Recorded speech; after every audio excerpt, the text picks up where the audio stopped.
네, 안녕하세요. 이원재입니다. 깊이 있는 이야기만 하는 고품격 경제방송 이원재 끝내주는 경제 라이브 시작하겠습니다. 오늘은 최승병 박사님 모시고 우크라이나의 젤렌스키 대통령 그리고 트럼프 미국 대통령 라이브로 설전을 벌였죠. 막 싸운 다음에 무슨 일이 벌어지고 있는지 많은 일이 벌어지고 있는데 그 이야기 좀 나눠보도록 하겠습니다. 어서 오세요. 안녕하세요. 네, 안녕하십니까. 그래서 전 세계 라이브로 이게 중계가 됐는데 네. 젤렌스키 대통령은 욕을 했다는 설도 돌 정도로 감정이 격앙됐는데 그 다음에 조금 또 진전이 있는 것 같아요. 좀 복원이 되고 있다고 얘기가 나오고 있네요. 네, 아무래도 뭐 이게 한번 싸웠다고 해서 그대로 이걸 방치할 수는 없는 문제이고, 뭐 시간이 지났으니 한 2주 넘게 지났으니까 슬슬 주변에서 좀 이제 진정하고 다시 한번 봉합해보자 이런 얘기들이 계속 나오고 있죠.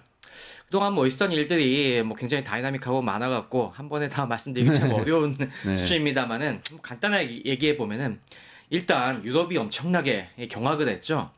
유럽이 이제 과거의 미국과 확실히 달라졌다. 이 자신들의 이익을 위해서는 기존의 우리 가치와 이 여러 가지 동맹 관계도 헌신짝처럼 버릴 수 있는 이런 존재구나라는 걸 느끼게 되면서 이제부터는 우리도 스스로 살 길을 찾아야겠다. 이런 안보 자강론이 이 들불처럼 번지기 시작을 했죠. 네, 그래서 뭐 처음부터 마크롱 프랑스 대통령이 네. 이제 아무래도 지난번에도 제가 말씀드렸다시피 이 미국이 해구산을 제공하지 않을 경우에 이 영국과 프랑스가 그 부담을 짊어져야 되는데 프랑스가 앞으로 우리가 해구산을 적극적으로 지원해 주는데 노력하겠다라는 쪽 얘기를 하고, 이건 미국이 우크라이나의 안보를 책임지지 않으면은 영국과 프랑스가 주도가 돼서 우리가 먼저 파병을 하겠다. 평화 유지를 위해서, 물론 뭐 지금 러시아와 싸우겠다는 게 아니라 결국에 나중에 평화 유지군 역할을 우리가 담당하겠다라는 쪽으로 확산이 됐고, 그때도 말씀드렸지만 하지만 이 모든 거에 유럽 문제의 가장 핵심은 역시 독일입니다. 독일이 움직이느냐 마느냐가 그 다음에 큰 이슈였는데 드디어 뭐 독일도 신호를 보내기 시작했죠. 독일의 이 총선에서 새로 당선된 이 기민당의 메르츠 총리 후보가 보수 진영이 된 거죠. 그렇죠. 다시 중도 보수가 집권을 한 거죠. 여기서부터 그동안 상당히 이 계속 전비를 줄여왔던 독일이 앞으로 전비 지출을 확대하겠다 이 발표를 했었죠. 네. 그래서 뭐 지금 골자들이 대충 나왔습니다.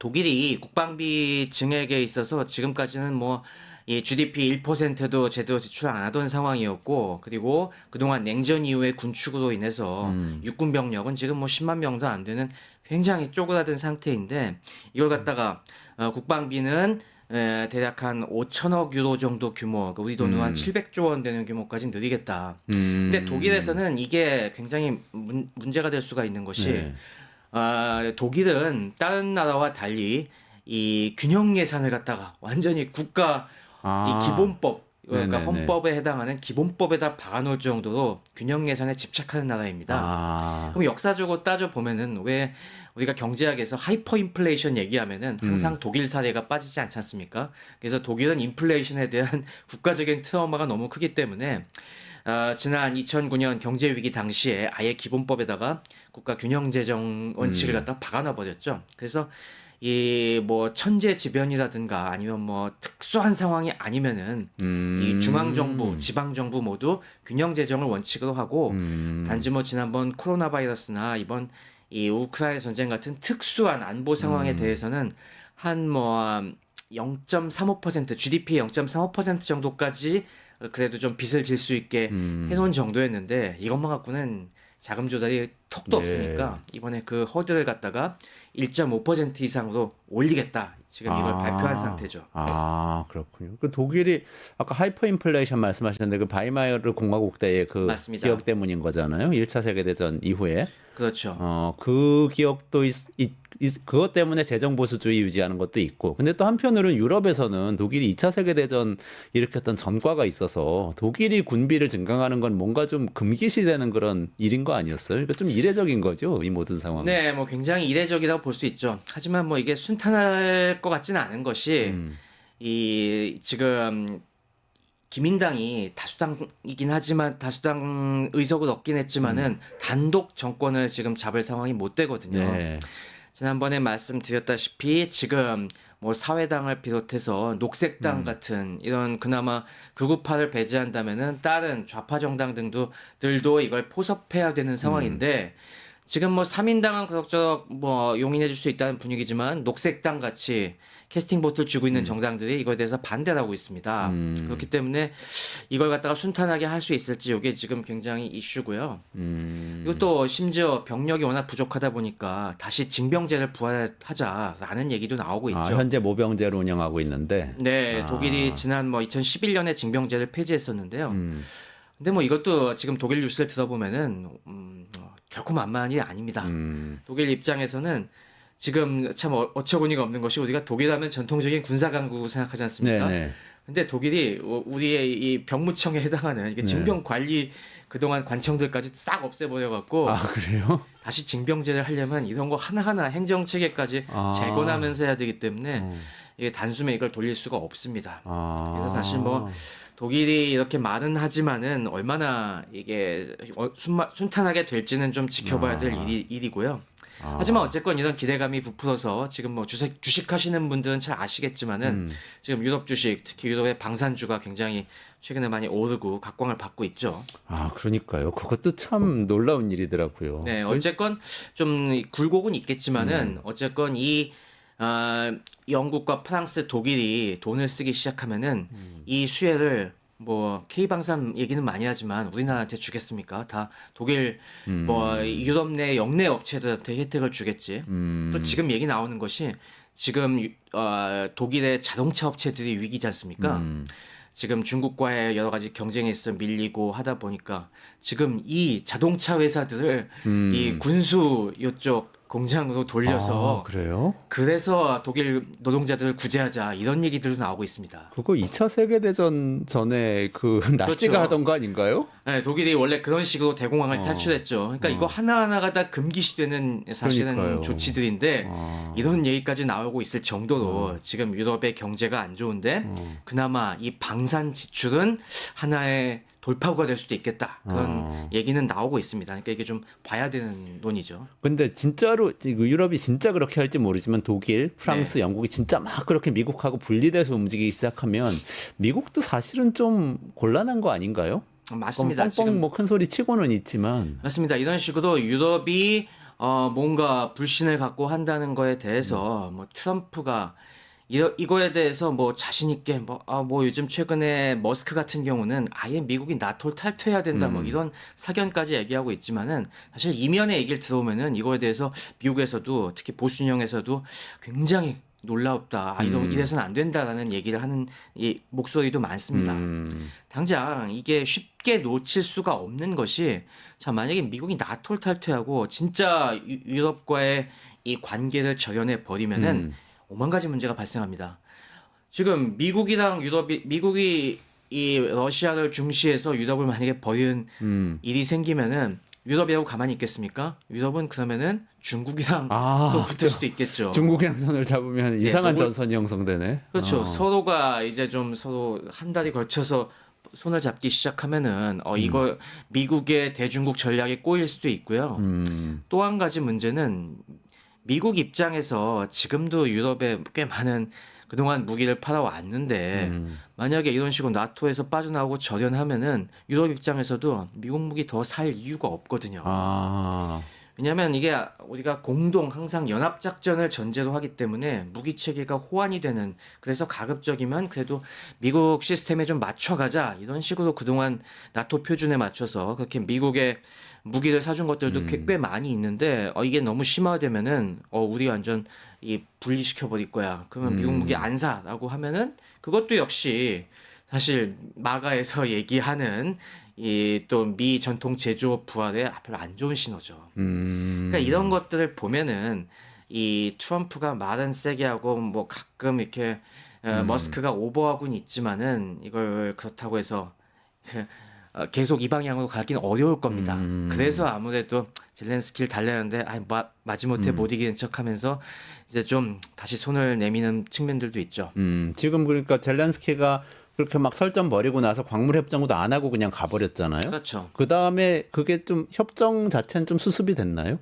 지금 뭐 다시 젤렌스키도 그동안 이런 식으로 뜯어 말리는 이렇게 극단 상황을 가서는 이게 좋을 게 없다라는 그런 주변의 여러 가지 얘기들 때문에 유럽 정상들도 그런 식의 경각심을 고취시키는 얘기는 하지만은 뒤에서는 어쨌건 그래도 일단은 좀 이 미국을 달래서 일단은 위기를 넘어가자라는 얘기들이 많이 들어온 것 같고요. 네. 그래서 일단은 들어주자. 뭐 광물협정 지난번에 저희가 분석을 해드렸다시피 광물협정 자체가 아주 가혹한 것만은 아니거든요. 네네네. 일단 그래서 뭐 소나기는 피하고 보자는 쪽으로 지금 가려고 하고 있고 뭐 그동안 지금 얘기 나온 게 미안했다. 그땐 내가 너무 좀 지나쳤다. 우리 항상 미국한테 고맙게 생각한다. 뭐 다음번에는 옷도 잘 차려입을 생각도 있다. 일단 다시 이 체결하자 이런 식으로 얘기가 되고 있죠. 그래서 지금 아직 세부적인 내용들이 좀 남아 있는 것 같습니다. 그래서 네. 아직 조인식은 안 하고 있지만은 이것도 아마 조만간 다음 주 정도면 날짜가 잡히지 않을까 싶습니다. 광물협정은 골격이 지난번에 한번 설명을 해주셨습니다만 어쨌든 히토류 우크라이나에 있는 히토류 채굴 수익의 절반 정도로 기금을 만들어서 그 기금 가지고 하여튼 이 재건을 하자. 맞습니다. 그 재건 사업에는 미국의 비즈니스 기업들이 많이 참여하는 걸로 하자. 이런 정도 윤곽이라고 말씀 주셨죠. 맞습니다. 거기서 또 사실 뭐 그걸로 인해서 미국이 그동안 우크라이나에 쏟아부은 전비를 회수한다는 건 사실상 어려운 일이고 근데 어쨌건 이걸 판을 깨기는 부담스러울 것 같은 게 만약에 이게 아직은 뭐 구체화된 건 없습니다만은 트럼프 주변에 또 이 여러 가지 자본가들이 많이 또 붙어 있고 트럼프가 어떤 지분을 가지고 있을지도 모르는데 그런 쪽에 이익을 빼내기 위해서는 그런 모양새가 제일 좋거든요. 이미 이 정권에서 뭔가 이익을 보고 싶은 인사들은 어쨌건 웬만하면 달래서 그래도 이 협정을 체결한 쪽으로 가자라는 몰고 가고 있겠죠. 근데 트럼프가 초기에 그렇게 막 말다툼하고 나서 그 다음 날이가 다음 날에는 그 우크라이나의 정보도 끊고 우리 인텔리전스 끊어버리고 아예 지원 끊어라라는 식으로 세게 나왔었잖아요. 나갔죠. 그 후유증도 큰 영향을 끼친 것 같습니다. 네. 결국에 우크라이나에 대한 미국의 정보자산 제공은 진짜 어마어마한 영향을 그동안 끼쳐왔습니다. 우크라이나가 지금 러시아에 비해서 병력 열세에 있음에도 불구하고 그동안 선전할 수 있었던 거는 미국이 가지고 있는 막대한 정보자산에서 나오는 아주 유용한 정보들을 계속 줬기 때문이거든요. 그게 없으면은 당연히 불시에 기습을 당해갖고 병력 손실이 컸을 텐데 그걸 이제까지 효과적으로 관리할 수가 있었던 거죠.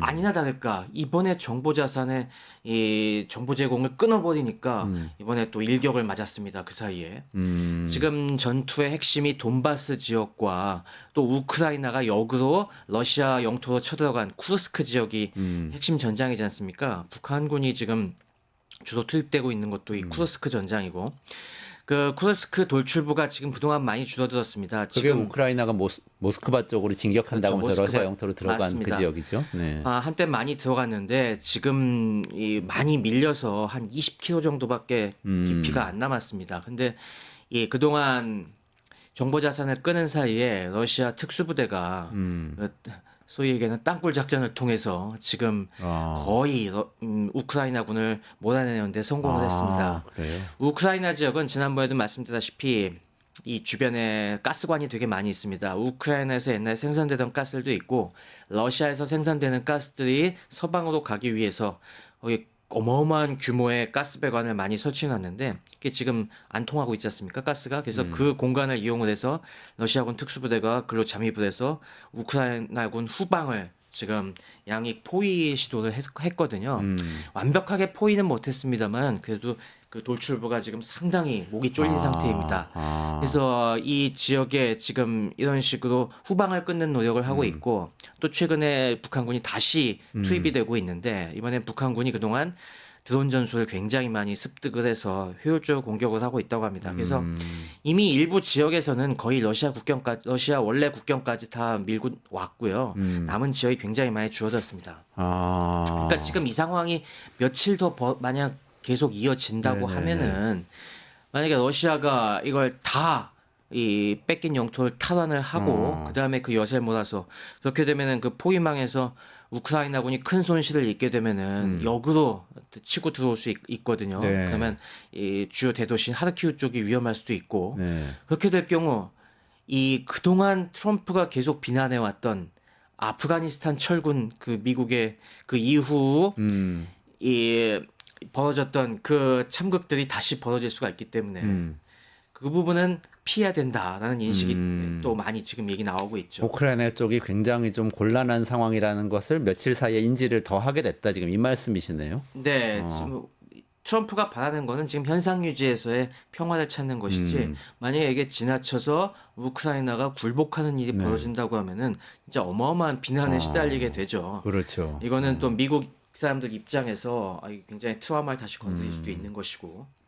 그래서 그런 부분까지는 가면 안 되겠다 싶어서 다시 정보 제공을 하기 시작했지 않습니까? 그 정보 자산이라는 게 정확히 어떤 건가요? 위성 사진 뭐 이런 건가요? 그렇죠. 미국은 첩보 위성 자체가 굉장히 조밀하게 지금 적국들의 동태를 감시하고 있고요. 우리나라도 마찬가지입니다. 지금 우리가 북한을 갖다가 억지력을 유지할 수 있는 상당 부분이 미국이 제공해주는 그런 정찰 위성 정보들, 정찰 위성들이 굉장히 비싼 위성들이 우주 공간에 어마어마하게 지금 돌아다니고 있고요. 그것 말고도 정찰기들도 주기적으로 활동을 하고 있고 또 그 외에 미국의 여러 정보망들이 여러 가지 이 휴민트들, 미국에 협력하는 수많은 인사들이 곳곳에 있지 않습니까? 아, 스파이들인 거죠?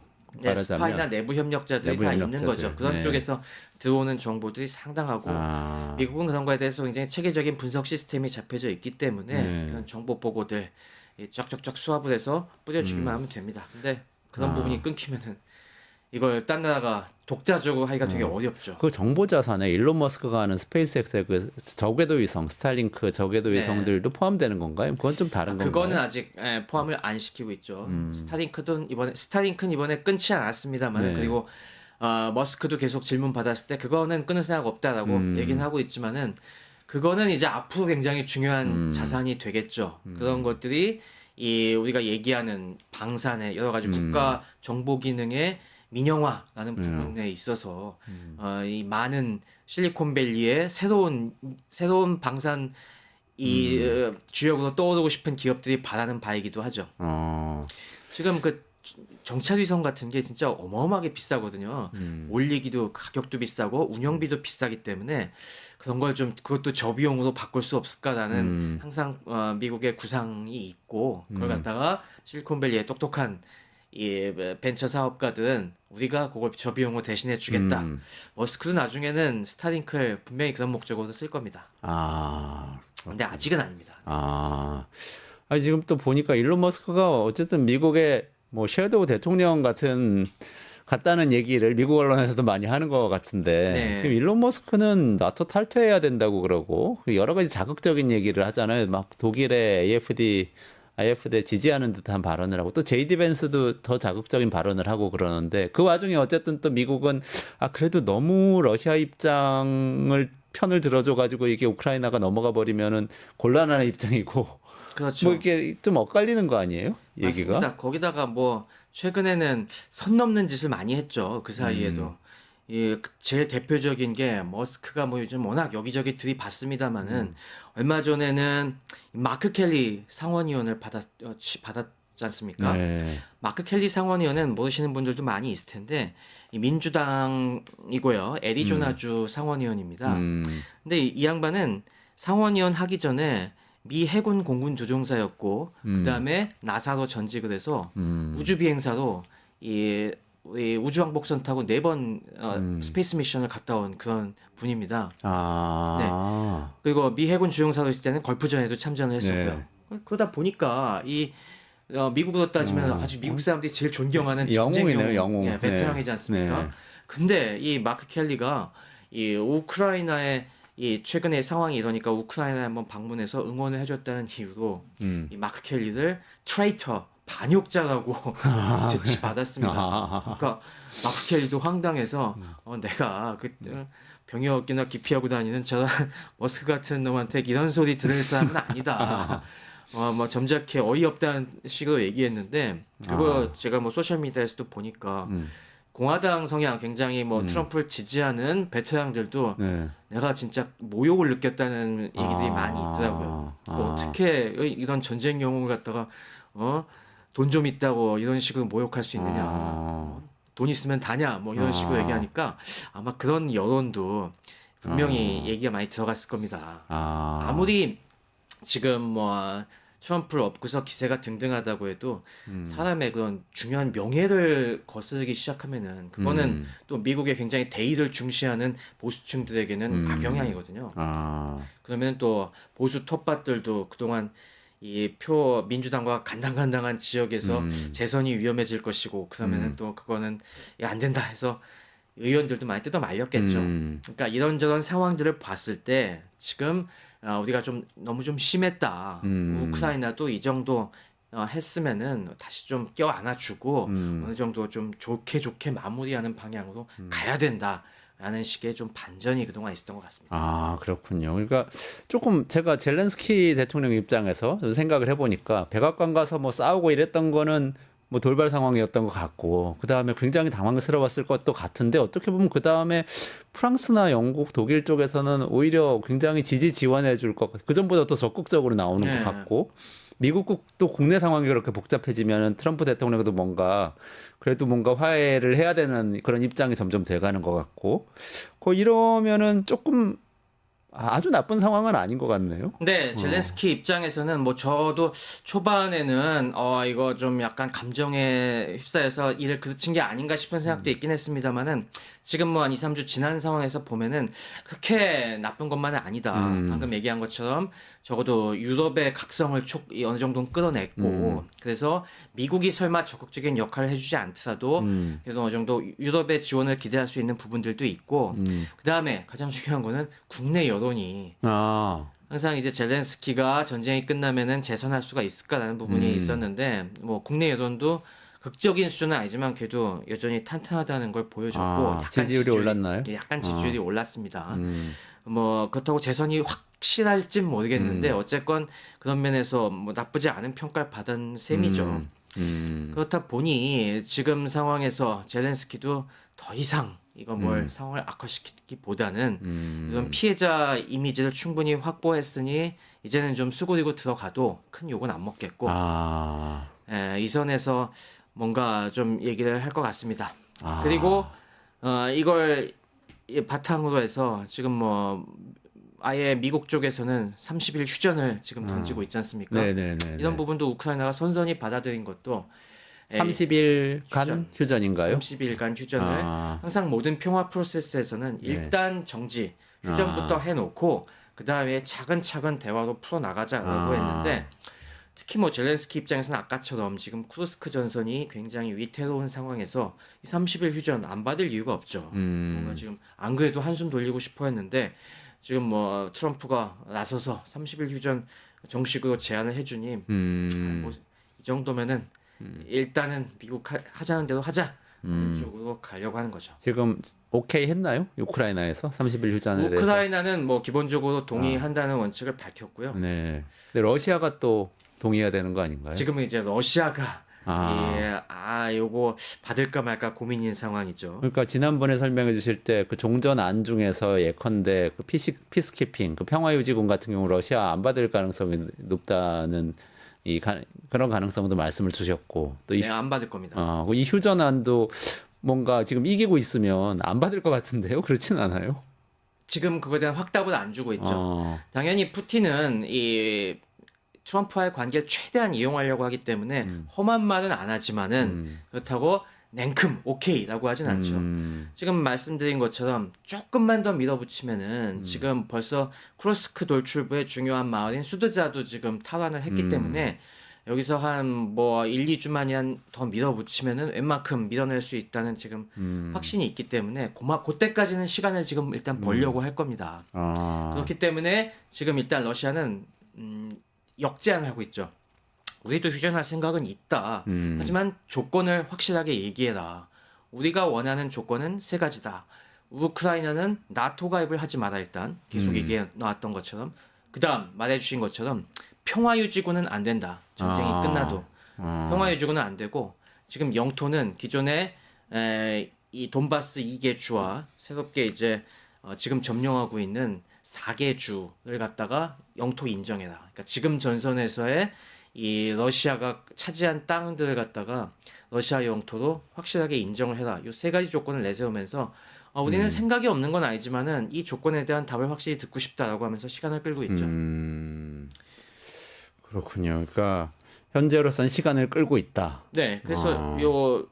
그래서 오늘 뉴스에 보면은 푸틴이 전에 없던 행동을 했지 않습니까? 아예 군복을 딱 입고 네. 쿠르스크 이 전선을 방문했습니다. 아. 네, 그래서 총참모장을 비롯해서 여러 군 간부들을 격려하는 이런 모습을 보여줬는데 이제까지 이 러시아의 스탠스는 이게 전쟁이 아니다. 아, 특수 네네. 군사 작전이라는 계속 어. 이 스탠스지 않습니까? 그랬죠. 그래서 뭐 군복 입고 이런 것도 아니고 이건 그냥 이 실제로는 전쟁이지만은 어쨌건 뭐 이거는 저 우크라이나들 나치들을 이 응징하기 위한 음. 작전일 뿐이다라고 격하해 왔는데 대통령이 군복을 입었다고 하는 거는 아, 그러네. 이게 상당히 우리도 지금 끝장을 보겠다는 그런 인식을 갖다가 대내외에 천명하는 것이겠죠. 아, 그러면 끝까지 안 받을까요? 이게 어떻게 될까요? 러시아. 받긴 받을 겁니다. 근데 방금 얘기 드린 것처럼 일단 쿠르스크 지역에서 우크라이나를 밀어낸 다음에 그때까지 네. 시간을 끌다가. 그때 그 정도 되면은 그 다음에는 러시아도 협상해 볼 만하거든요. 네, 러시아는 어차피 우크라이나를 지금 다 전복시키겠다는 생각은 아니기 때문에 네.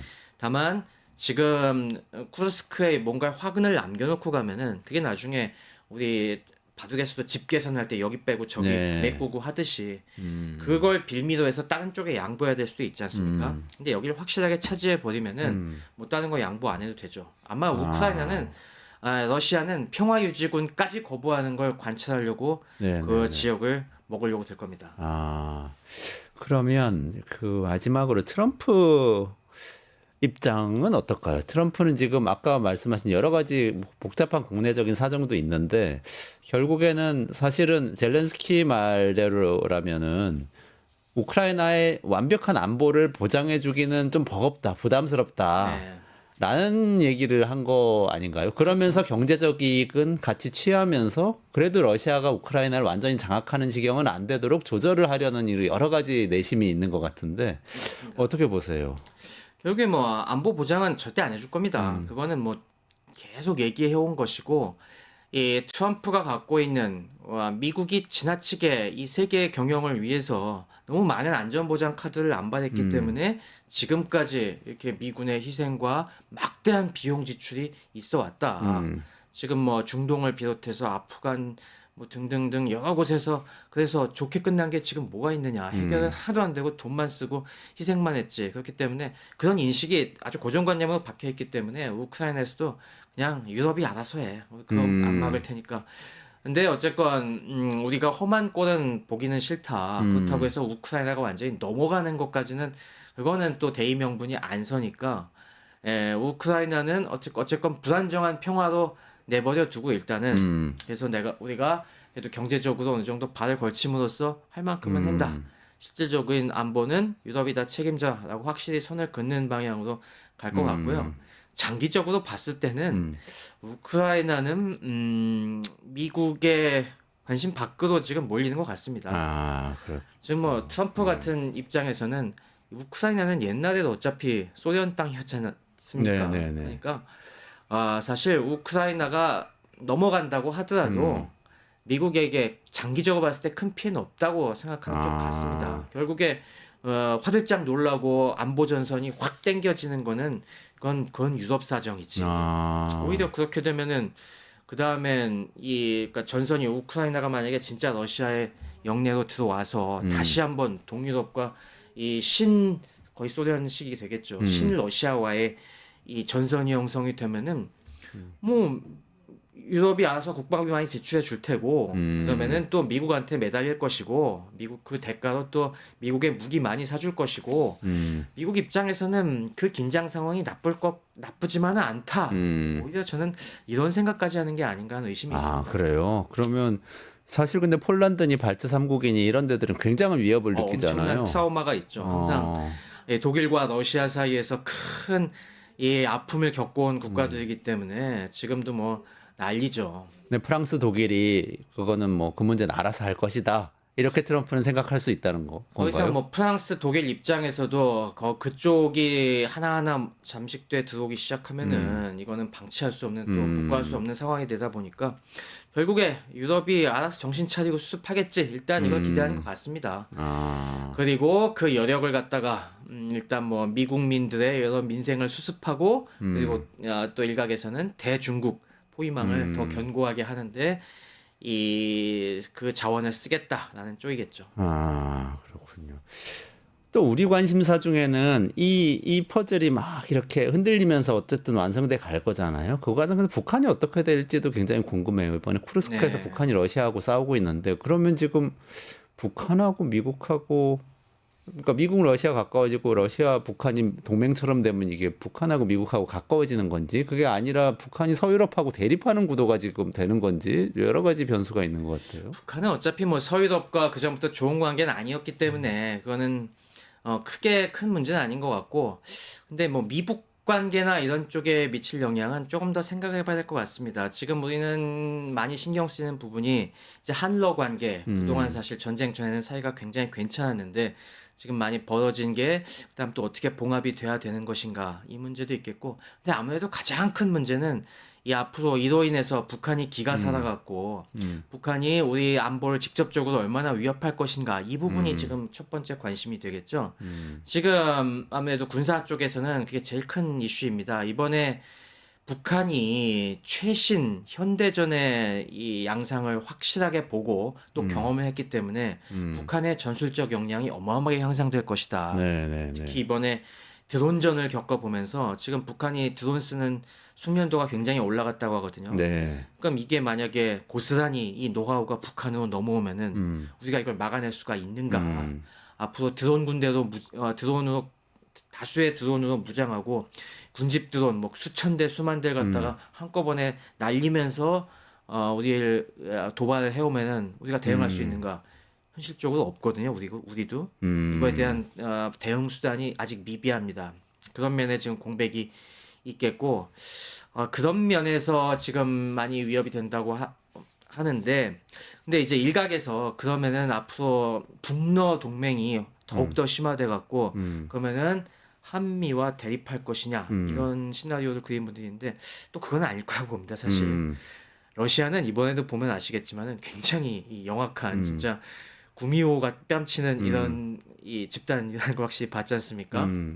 러시아는 아마 전쟁이 끝나면은 또 북한과는 어느 정도 약간 거리를 두고서 다시 우리 한국의 이런 면에서 안보에 애타는 한국을 끌어들이는 또 술책을 쓸 것 같습니다. 그러니까 뭐 그런 면에서 다시 한국에게 우리 다시 한번 잘해보면 좋지 않을까 하면서 너네 북한 상대하려면은 우리랑 좀 잘 사이 좀 좋게 해야 될 것 같은데라고 하면서 우리를 애달게 하면서 한국에 다시 러시아 투자를 갖다가 유치하고 뭐 이런 쪽으로도 양면적으로 이제 나갈 것 같아요. 아, 그럴 것 같다. 그런 면에서 우리가 정말 앞으로 이걸 어떻게 대처해야 될지 정말 수싸움이 더 복잡해질 것 같고 그런 면에서 진짜 우리의 앞으로 능란한 이 외교 역량과 어떤 실력 강화가 절실한 시점이 아닌가 싶습니다. 그러네요. 그러면 시간이 얼마 안 남았지만 거기서 굉장히 중요한 포인트가 지금 미국이 우리나라한테 이 관세 전쟁의 일환으로 압박을 할 수 있겠다 이런 점이 있잖아. 요거 짤막하게 좀 다뤄보면 좋겠어요. 트럼프 대통령이 지금 전 세계 대상으로 관세 전쟁 선포하고 있는데 철강 알루미늄 25% 관세 뭐 발효됐고 이미. 그리고 이게 우리나라한테까지 여파가 올 거라는 얘기가 굉장히 지금 설득력 있게 다가오고 있잖아요. 네. 어떻게 보세요? 관세 전쟁이 저는 물론 굉장히 지금 어려운 문제입니다. 지금 기존의 바이든 행정부에서는 이 철강 25%, 이 알루미늄 10% 관세가 원래 기존에도 있었는데 이걸 동맹국들에겐 면제해줬지 않습니까? 동맹국들은 예외로 해줬는데 이번에 알루미늄까지 25%로 올리면서 예외 국가는 없다 이런 식으로 보편 관세로 지금 들어가고 있는데 지금 뭐 예상대로 어마어마한 반발이 지금 밀어닥치고 있죠.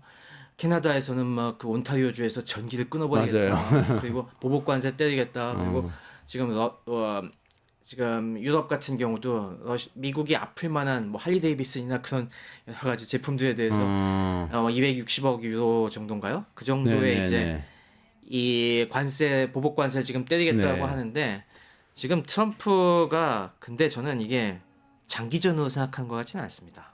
아, 그래요? 최근에 주식시장 출렁거리는 거 맞아요. 미국 맞지 주가가 않습니까? 많이 떨어졌다가 미국 주가 지금 올랐다가. 폭망해갖고 네. 제가 우리 서학개미 분들 많이 피눈물 흘리시기도 네. 했는데 지금 거기서 계속 지금 방금 얼마 전에도 얘기 나왔었죠. 이 아일랜드 지금 총리가 방문하면서 관련된 얘기했을 때 트럼프가 이게 아주 스트릭트한 건 아니고 우리는 플렉서블하게 접근할 것이다 그 얘기를 했잖아요. 아, 그렇게 얘기했나요? 네, 이번에 그런 얘기를 했습니다. 이거 네. 우리는 플렉서빌리티를 이용해서 이게 다 갖고 하는 것이다. 네네네. 그러니까 이거는 장기적으로 우리가 이 아예 고관세 장벽을 갖다가 영속화시키겠다는 게 아니라 결국에 트럼프가 잘 쓰는 협상 전략의 일환이라는 걸 저는 얘기한 거라고 봅니다. 결국에 이것도 어느 정도 지금은 기세를 높이고 그 전보다 지금 1기에 비해서는 좀 오래 갖고 갈 수는 있겠죠. 하지만은 이것도 지금 하나하나 그 반대급부를 갖다가 뜯어내면서 좀 문턱을 낮춰줄 그런 여지는 충분히 있다고 봅니다. 그런 면에서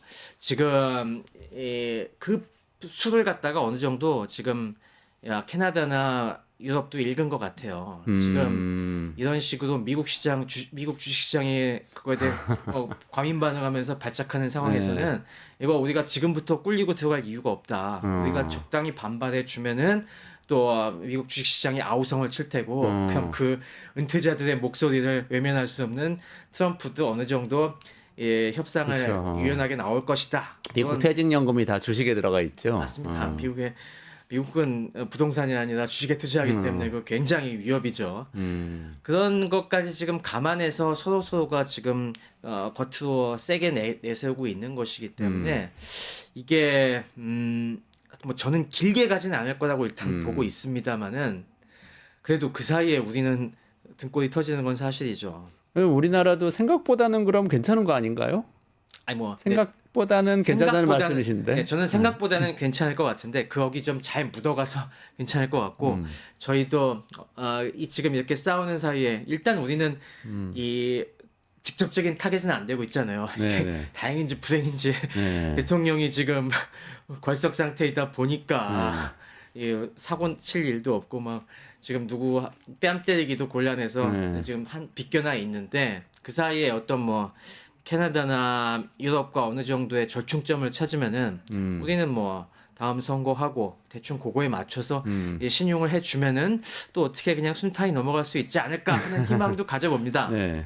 하지만 이제 걱정이 되는 거는 그게 정확히 언제가 될지 모르는 것이고 그 사이까지는 어쨌건 우리 기업들이 그걸 온몸으로 감내해야 되는 상황인데 지금 우리나라 기업들의 기초 체력이 지금 많이 떨어져 있는 상황에서 이게 잘 버텨낼 수 있을까가 걱정인 거죠.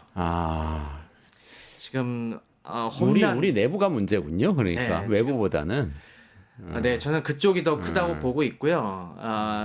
모르겠습니다. 근데 뭐 대공황 때도 그랬지만은 처음에는 그렇게 좀 금방 끝날 것처럼 하던 것이 어느 순간 서로 선을 넘고 에스컬레이트 되면서 진짜 크게 번질 수도 있지만은 저는 그 정도까지 파국으로 갈 것 같지는 않다라는 게 개인적인 예상이고요. 네, 네. 뭐 트럼프가 적어도 한 1년 정도 길게는 한 1년 정도까지는 기세등등하게 한 명 한 명 타겟 찍어서 뭘 치적을 끌어내려고 할 것이니까 일단 그걸 넘겨야 된다. 근데 우리 기업들은 솔직히 1년 버티는 것도 만만치 않을 정도의 상황이다. 그래요. 왜냐면 지금 우리가 뭐 알리테무 공습 얘기 많이 하듯이 그게 다 결국에 수출길이 막힌 중국 기업들이 이 한국으로 물량을 밀어내서 그런 문제가 발생하지 않습니까? 지금 이런 식으로 동시다발적인 타격을 하면은 다른 뭐 일본이건 뭐 중국이건 유럽이건 어딘가로 물건을 팔아야 되는데 미국 대신에 딴 쪽으로 그걸 막 수출선을 뚫다 보면은 뭐 가격 폭락하고 이 채산성 안 나오는 거는 어쩔 수 없는 거죠. 그렇군요. 지금 정리해 주신 내용이 되게 새로운데 저는 그러니까 트럼프의 관세 전쟁은 1년 정도 갈 전쟁이다. 이렇게 보시는 것 같은데요? 그런 거죠? 네, 뭐 가장 큰 파고는 1년 정도, 저는 1년에서 길면은 1년 반 정도고. 보호무역주의로 완전히 가는 건 아니다. 네, 그냥 이 보호무역 기존의 자유무역 질서 안에서 이익 조정을 막 해가면서 자기네 이익을 더 챙겨가고 어느 정도 선에서 끝날 거다. 저는 아마 그런 쪽으로 갈 걸로 예상이 되고 있습니다. 아, 그렇군요. 알겠습니다. 오늘 좀 마무리해야 될 것 같은데요. 최승병 박사님하고 우크라이나 전쟁 그리고 우리 경제에 미칠 여파 좀 살펴봤습니다. 이원재 끝내주는 경제 매일 오후 5시 45분에 진행하고요.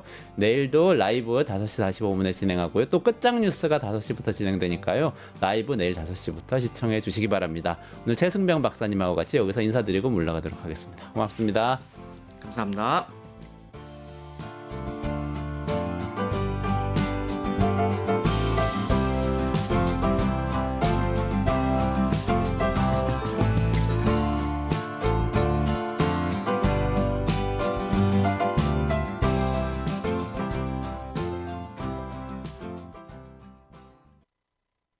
뉴스토마토 K평화연구원이 12.3 내란을 막아낸 시민영웅 1000명 찾기 프로젝트를 진행합니다.